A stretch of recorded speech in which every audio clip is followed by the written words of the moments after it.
É. Eu acho que teve aí um salto de fé, teve um salto de coragem, porque a nossa vida ela estava muito boa, Fábio. Eu sempre digo isso, sabe? Imagina. Depende muito. Processo de migração, cada um de nós vem de um contexto diferente, né? Vem de um ponto de partida diferente. Mas a nossa vida era ótima, assim, dentro de uma certa bolha, né? Mas a nossa vida era ótima, porque os dois trabalhavam já carreiras muito sólidas, muito estabelecidas numa grande corporação, e eu Maior, né? morava perto. Maior corporação, exatamente. Morava perto da minha família, tinha amigos, enfim, a gente tinha uma vida toda muito posta, muito boa, mas tinha essa inquietação que a gente queria viver coisas diferentes, né? E, obviamente, a gente está falando de Rio de Janeiro, segurança, né? Questão da violência, tudo isso, obviamente, ajudou. A gente tinha uma filha pequena e eu pensava muito como que eu quero criar essa criança, como eu quero educar essa criança, enfim, tudo isso junto. E aí viemos, a gente realmente foi um ano de planejamento. Mas a gente falou, é agora, a gente vai, sabe? E diferente um pouco de Portugal, que você está há 10 horas, eu estou em Vancouver e demora muito para chegar no Brasil, demora muito para chegar no Rio.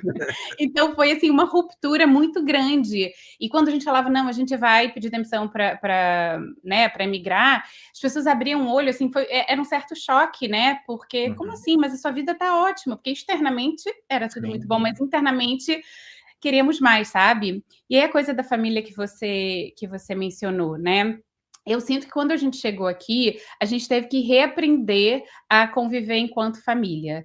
Porque aqui as coisas ficam muito escancaradas aqui, né? Quando a gente muda para outro país, as coisas ficam muito escancaradas e no início a gente só tem a gente, né? Quando a gente está no nosso país, a gente tem a nossa família, a gente tem ajuda, a gente tem todo um suporte, uma rede de apoio, a gente tem amigos de infância, a gente tem tanta coisa e Uhum. muita distração também, né? Mas Sem quando a dúvida. gente está só a gente, eu concordo totalmente com você. Ou une muito, ou vai cada um para um canto, assim, porque não tem meio do caminho. Sim. Você não sai ileso, assim, não tem meio do caminho.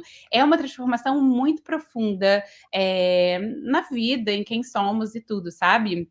E com a gente se uniu muito também. A gente foi para esse processo de se unir muito e fazer dar certo, mas realmente a gente precisou reaprender quem somos enquanto família, enquanto pai, enquanto mãe. É, eu falava que eu achava que eu terceirizava muito minha filha no Brasil, né, por conta de horários de trabalho e tudo isso.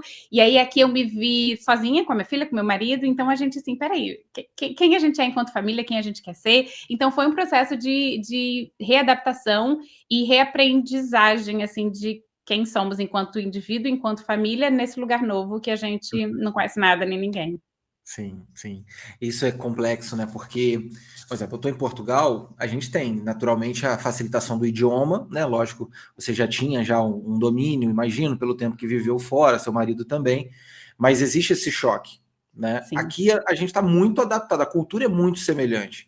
Por sim. mais que a gente esteja num clima um pouquinho mais frio, naturalmente, né? Dependendo da cidade, mais chuvoso, é muito parecido com o Brasil. A Uhum. adaptação é muito rápida, né?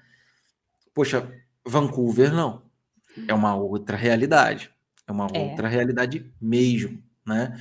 Cultural, né? Mentalidade, modo de vida como um todo, né? Esses impactos e essa rede de apoio, você demorou assim quanto tempo para poder começar a construir isso? Porque Uhum. eu não sei se você soube, imagino que sim, teve essa semana agora um apagão em Portugal, né? Soube, que E loucura. foi uma coisa de, assim, pré-apocalipse para mim, né? Eu tive várias É. experiências em relação a isso que dá para fazer um livro também de um dia, de um dia de apagão. Boa, gostei desse livro. Dá para fazer, porque foi um ensaio para o fim dos tempos, literalmente. E eu estava conversando isso com a minha esposa, eu falei assim, incrível como quando a gente perde as distrações, que às vezes você vai descer num elevador, você está olhando um celular, você não sabe, Uhum. você não olha no rosto das pessoas. Sim. Você não vê a dificuldade, você não percebe o idoso. E num momento de dificuldade, você fala assim: meu Deus, tem gente que agora está precisando subir de escada. É. Tem uma pessoa que tem uma deficiência, será que ela tem água? E eu, assim, com a minha cabeça, eu falei: eu vou passar, vou pegar o meu filho mais velho, vou passar em todos os apartamentos perguntando se alguém está precisando de alguma coisa, se alguém precisa de água, se alguém está com comida aqui. Porque a forma como foi conduzido. E os alertas que vinham de pelo menos um mês, de estoque em coisas por 3 dias. Não sei se você soube disso, né? Eles anunciaram, ó, estoca por 3 dias, mais pilha, mais alimentos não perecíveis. Então, assim, tava um clima muito estranho. E quando você fica sem comunicação, você acha que é ataque cibernético. Minha cabeça foi assim, é a China revidando as tarifas, assim, a primeira notícia que chegou pra gente foi que estava acontecendo isso em 15 países ao mesmo tempo, coisa que não se confirmou.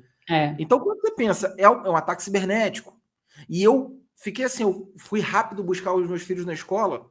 Quando eu fui buscá-los, meu filho mais novo, ele tem uma amiguinha que é indiana.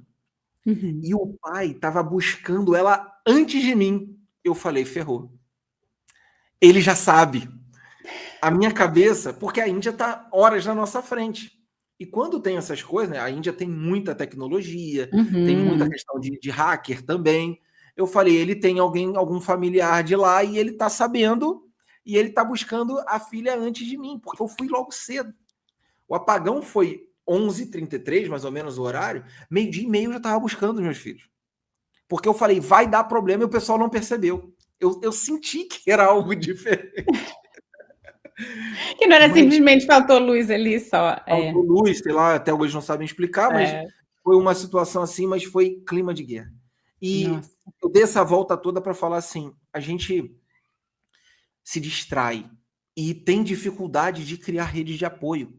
Como que foi essa construção para você num país de uma cultura completamente diferente?